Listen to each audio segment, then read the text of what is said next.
انسانیت کی خدمت کرنے میں ہی حقیقی خوشی محسوس کرتا ہوں۔ ذیشان علی۔ انسانیت اور خدمت خلق ہی ہر انسان کا شیوا ہونا چاہیے۔ مستنصر علی طور۔ پسرور میں تفصیلات کے مطابق خدمت خلق کے جذبے سے سرشار نوجوان ذیشان علی اور مستنصر علی طور نے سینٹرل پریس کلب پسرور سے خصوصی گفتگو کرتے ہوئے کہا کہ انسانیت اور خدمت خلق ہی ہر انسان کا شیوا ہونا چاہیے، خواہ وہ کسی پارٹی، کسی علاقے یا کسی طبقے یا کسی بھی مذہب سے تعلق رکھتے ہوں۔ انہوں نے کہا کہ سول ہسپتال پسرور میں ہر ممکن سہولت فراہم کی جا رہی ہے، یہی وجہ ہے کہ لوگوں کا اعتماد بحال کرنے میں کامیاب ہوئے ہیں۔ انہوں نے کہا کہ انسانی خدمت، بے کس لوگوں کی ضرورتوں کو پورا کرنا، پریشان حال لوگوں کی مدد کرنا ہی زندگی کا اصل مقصد ہے۔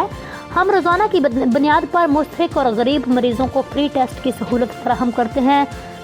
ذیشان علی اور مستنصر علی طور کا مزید کہنا تھا کہ اسلامی تعلیمات میں خدمت انسانیت ایک مقدس فریضہ ہے۔ ہماری بدقسمتی ہے کہ ہم نے عبادات کو صرف نماز، روزہ اور حج تک ہی محدود کر دیا۔ اسلام میں انسانیت کی خدمت تو کجا، بے زبان جانوروں کا بھی اس قدر خیال رکھنے کا حکم دیا ہے کہ ایک پیاسے کتے کو پانی پلانے والا جنت کا مستحق قرار پاتا ہے، بلی کو بھوکا مارنے پر جہنم کی سزا سنا دی جاتی ہے۔ ذیشان علی نے MSc سوشیولوجی کی تعلیم حاصل کی ہوئی ہے، جبکہ ساتھ وکالت کی ڈگری حاصل کر رہے ہیں۔ اب تک کے لیے اتنا ہی۔ مزید خبروں کے لیے دیکھتے رہیے پاک 82 نیوز HD۔